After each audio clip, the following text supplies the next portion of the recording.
يا صباح السعادة يا صباح الهنا. فيديو النهاردة هنعمل مع بعض كارع، حبة كوارع حلوة جدا. يلا نشوف هنعملها ازاي، بس يا ريت ما تنسونيش لايك وشير وتعليق حلو لحنان اللول. يلا نشوف النهاردة هنعمل الكارع بتاعنا ازاي. اول حاجة جبنا الكوارع بتاعتنا وقطعناها عند الجزار طبعا، وعايزة اقول لكم خلي الجزار ينقيها لكم كارع يكون حلو، يعني مليان بالنخاع. يعني ايه حلو؟ يعني مليان النخاع بتاعه. تمام يا ست الكل. نصيحة مني بقى علشان تطلع الكوارع بتاعتك بيضة ونضيفة، ما تحطيش اي توابل ولا بهارات في السليق بتاعها. تمام يا ست الكل لحد كده؟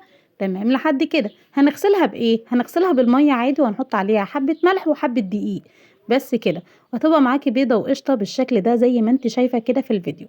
هنجيب مية سخنة، لازم تكون مية سخنة جدا وبتغلي، وبعد كده نسقط فيها الكرع بتاعنا المغسول كويس جدا. حابه تحطي شريحه ليمون في السليق بتاعها، تمام يا ست الكل. ونصيحه مني طبعا حطي شريحه ليمون علشان الحله هتبقى سودا جدا من كميه الغليان انها بتاخد سوا كتير غير اللحمه طبعا. طبعا ده بيرجع كمان لفرق السن بتاع الذبيحه. تمام يا ست الكل. خلاص بقى هنغسلها كويس زي ما قلنا بالحاجات اللي احنا قلنا عليها، دقيق وملح بس. حابه كمان تضيفي عصير ليمون انتوا بتغسليها، تمام. خلاص كده. وطبعا معايا ميه بتغلي على البوتاجاز، ميه سخنه جدا، لازم تكون بتغلي يا جماعه. هسقط بقى الكرع بتاعي واسيبه بقى يستوي على نار عاليه عادي، حتى لو نار متوسطه عادي، بس اهم حاجه تسيبيها لحد ما تستوي خالص. الكوارع دي بتاكليها ازاي يا حنان؟ هقولك انا باكلها ازاي. انا بعمل جنبها فتة كوارع. تمام، بعمل جنبها فتة عادي.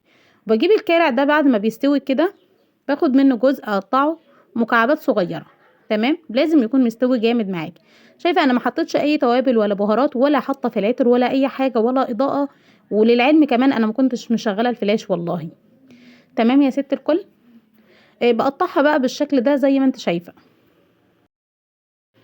بعد ما بقطعها بالشكل ده بحوش منها العظم كله اللي فيها، تمام، وبخلي طبعا النخاع اللي موجود في العظم. هقول لكم طبعا هعمل بيه ايه.